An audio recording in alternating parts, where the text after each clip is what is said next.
अंतरिक्ष में चीन को पछाड़ने के लिए अमेरिका कौन सी रणनीति बना रहा है?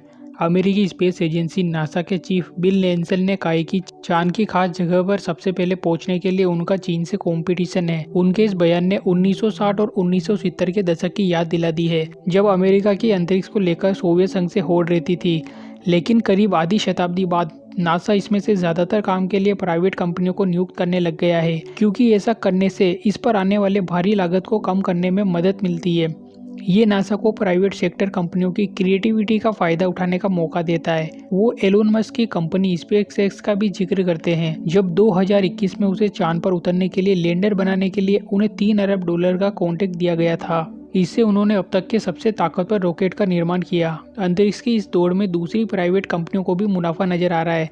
इस साल के शुरू में नासा ने जेफ बेजोस की कंपनी ब्लू ओरिजिन के साथ $3.4 अरब का एक समझौता किया था। ये समझौता भी लैंडर बनाने के लिए किया गया था। बाद में इसे मून लैंडर में बदल दिया गया।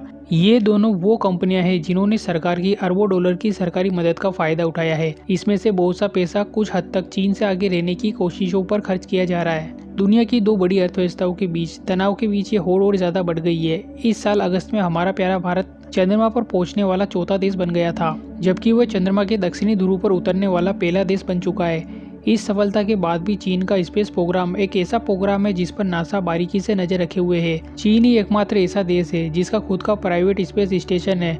वो चंद्रमा से नमूने लेकर पृथ्वी पर वापस आ चुका है और चंद्रमा के ध्रुवीय इलाके पर पहुंचने की योजना बना रहा है। नेल्सन इस बात को लेकर चिंतित है।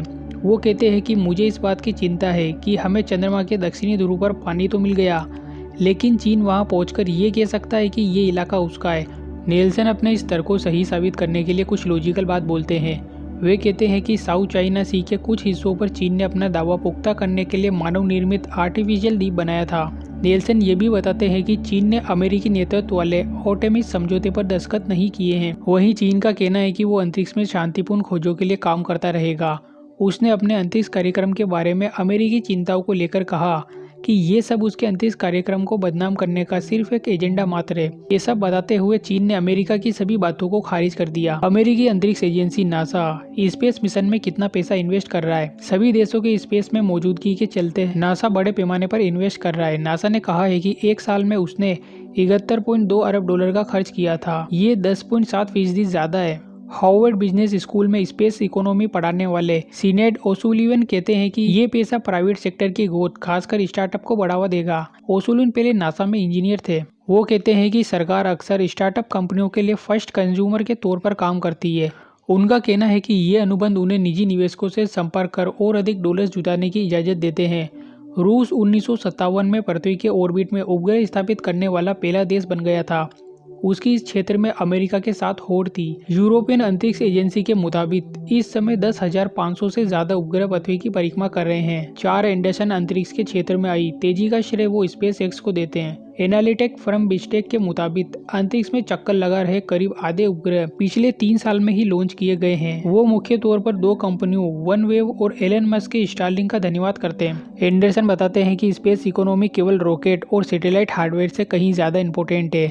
ये इकोनॉमी की इनविजिबल बैकबोन हो सकती है जो हमारी वर्ल्ड इकोनॉमी को पावर दे सकती है।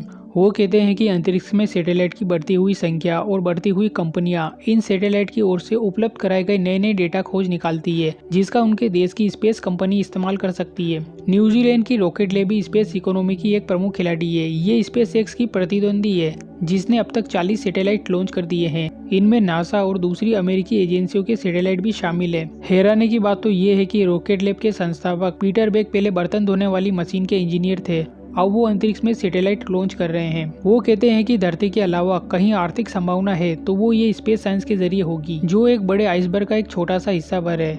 मतलब अगर ये सफल रहा तो इसमें बहुत पैसा है। वो कहते हैं कि लॉन्च में करीब $10 अरब का खर्च आता है। इसके बाद एडवांस सैटेलाइट को बनाने में भी करीब $30 अरब की लागत आती है। इसके बाद उनके साइंस एक्सपेरिमेंट भी करने होते हैं, जो कि करीब $830 अरब जितने खर्चीले होते हैं, जिसे अकेले किसी देश की सरकार एक साथ खर्च नहीं कर सकती। इस तरह के बड़े दावे करने वाले वो अकेले नहीं है। अमेरिकी इन्वेस्ट बैंक मॉर्गन स्टैनली का अनुमान है कि 2040 तक स्पेस इकोनॉमी $1 ट्रिलियन से भी ज्यादा की होगी। बैंक चंद्रमा पर अपॉर्चुनिटीज को लेकर भी अलर्ट है, खासकर वहां खनन को लेकर। वो कहते हैं कि फिलहाल चंद्रमा पर जाना वहाँ खनन करना और उसे वापस पृथ्वी पर लाना आर्थिक रूप से ज्यादा व्यवहारिक नहीं है, क्योंकि इसमें बहुत ज्यादा पैसा और समय लगेगा। लेकिन दुनिया के ज्यादातर देश स्पेस में दुर्लभ बेशकीमती धातुएं खोजने और मून पर बेस बनाने के लिए तैयारी कर रहे हैं, ताकि वहां से दूसरे ग्रहों पर रिसर्च और रॉकेट लॉन्चिंग की जा सके। वो ये बताते हैं कि जीरो ग्रेविटी में ऑप्टिकल फाइबर को बहुत प्रभावी तरीके से बनाया जा सकता है। इसके अलावा आपको कुछ सालों में ये भी देखने को मिलेगा कि पृथ्वी की निचली कक्षा ऑर्बिटस में बहुत सारी बिजनेस एक्टिविटीज होने लगेगी, जिसमें इंटरनेट, सैटेलाइट हो या स्पेस ट्रेवलिंग, जो लोगों को धरती से कई किलोमीटर ऊपर रोमांचक सफर का मजा देगी। चैनल को सब्सक्राइब करो पहले, हाँ जल्दी करो।